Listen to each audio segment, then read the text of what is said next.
Hello and welcome back to MTG Burgeoning, your channel for all things magic. Today we are going to update and upgrade our Kathril Aspect Warper EDH deck.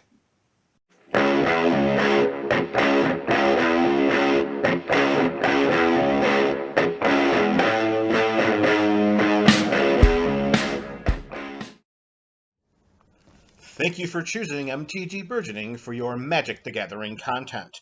Give us a thumbs up if you enjoyed this video and consider becoming a subscriber.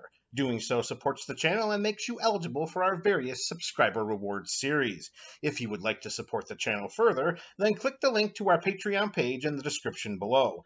There you can join our ongoing Pack Wars series as a 1-month supporter or ongoing member.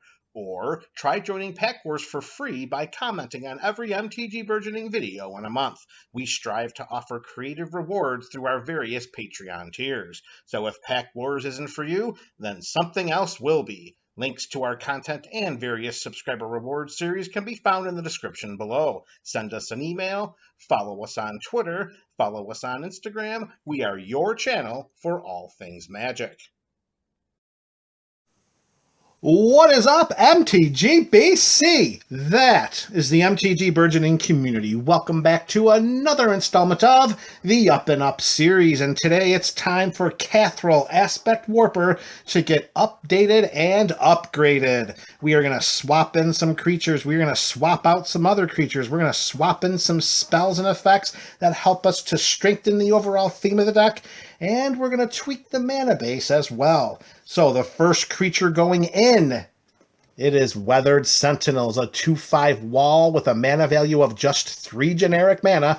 Look at the number of keyword abilities on Weathered Sentinels. Of course, it has Defender, but we're going to toss Defender out just because that's not one of the Kathril-specific keyword abilities that we're interested in.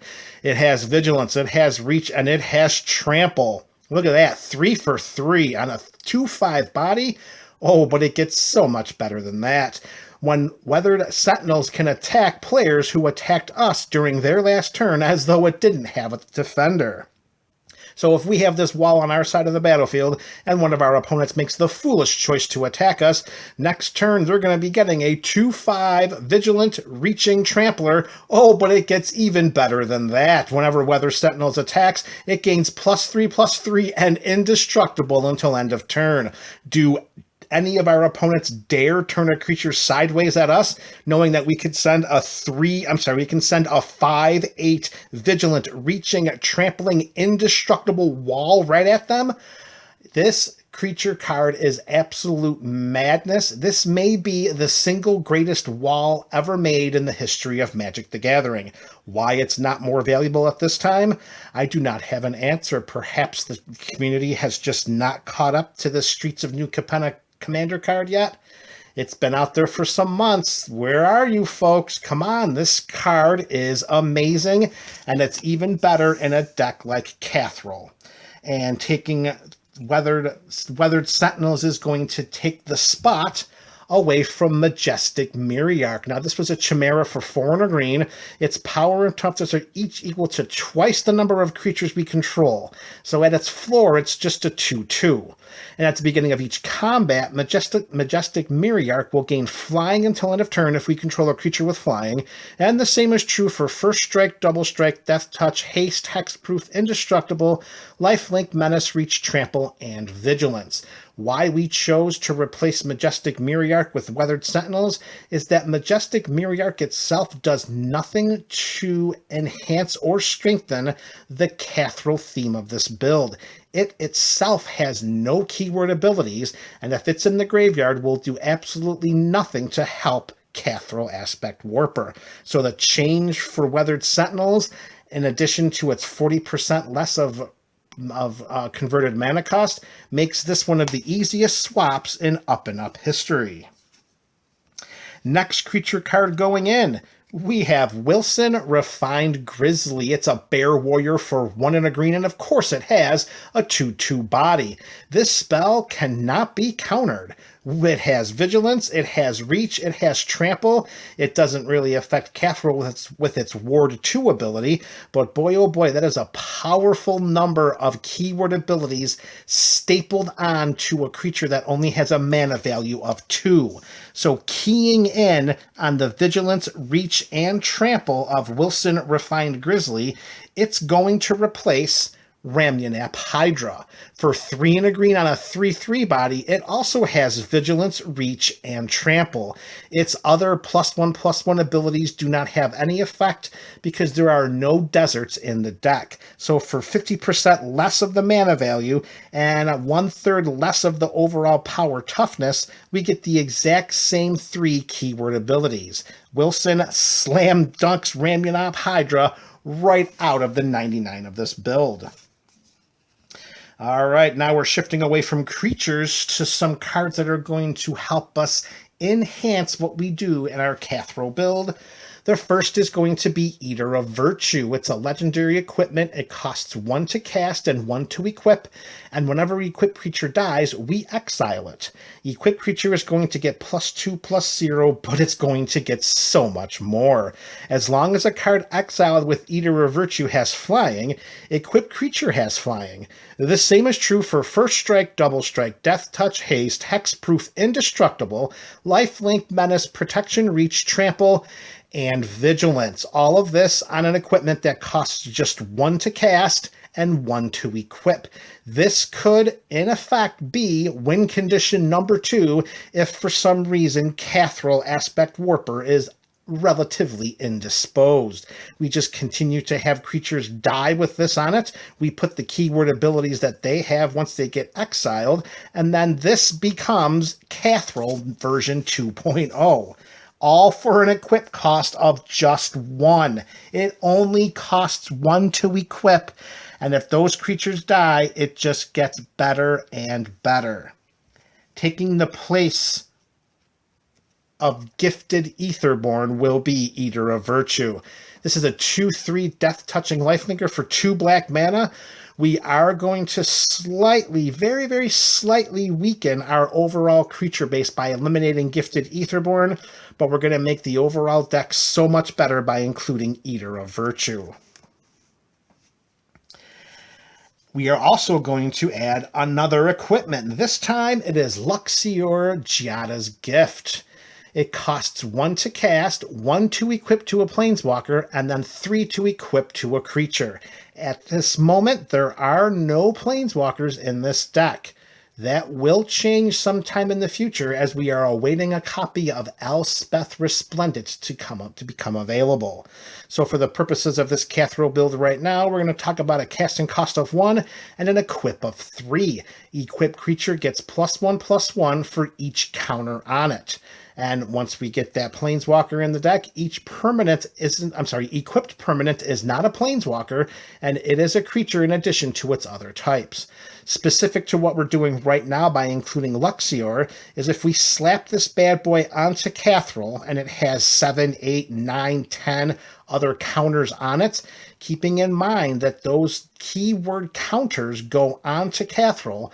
Kathril also gets +1/+1 counters when that happens. That means that equipped creature will get, which is going to be Kathril, will get a +1/+1 count. Will get +1/+1 for each of those keyword counters and for each of those +1/+1 counters.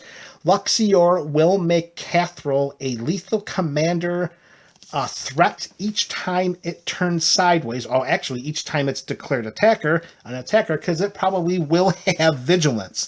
With Luxior equipped to Kathril, it becomes a threat for commander damage in 1 shot. That is so much more valuable than the equipment that was holding its spot before Luxior. And that's going to be Lightning Greaves. This is 2 to cast, 0 to equip. Equipped creature has haste and shroud.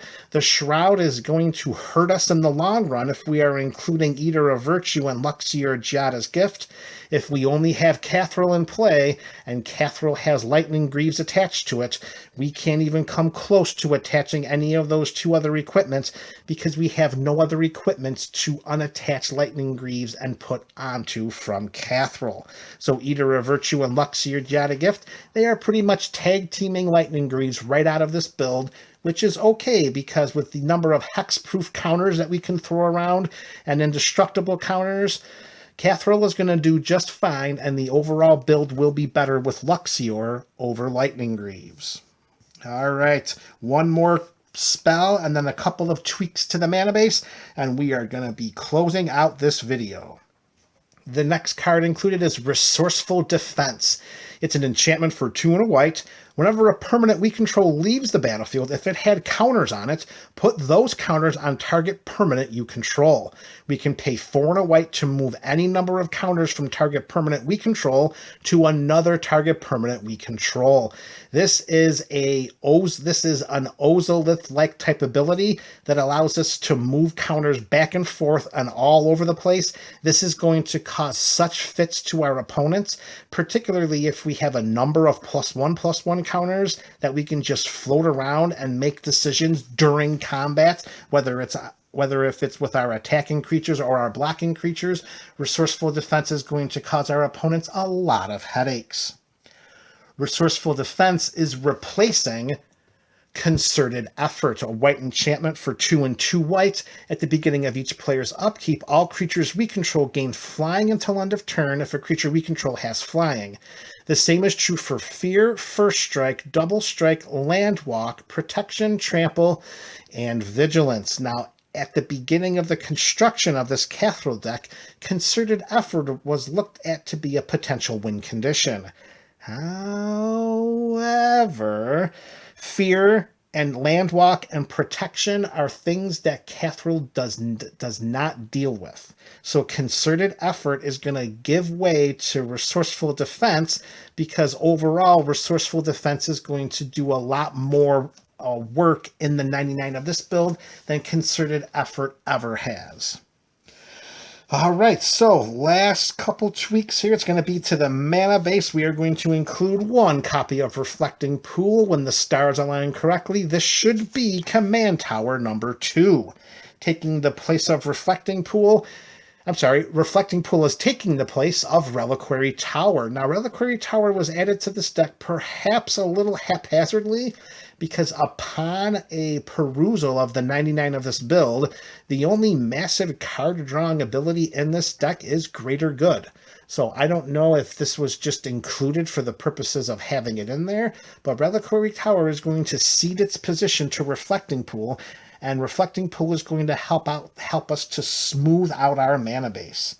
And last edition, of course, it is Mana Crypt, one of the best artifacts in our format. It costs nothing to cast, but it may cost you some life down the road. And Mana Crypt is going to replace Temple of the False God. If each of these permanents are going to turn sideways for 2 colorless mana, I would prefer the one that I can use as soon as it comes into play, as opposed to the one that I may not be able to use when it first comes into play, because Temple of the False God can only generate that mana if we control 5 or more lands. And there you have it, MTG BC. This is the Up and Up series. This is Kathril Aspect Warper. Let me know your thoughts about these changes in the comment section below. This is MTG Burgeoning, your channel for all things Magic.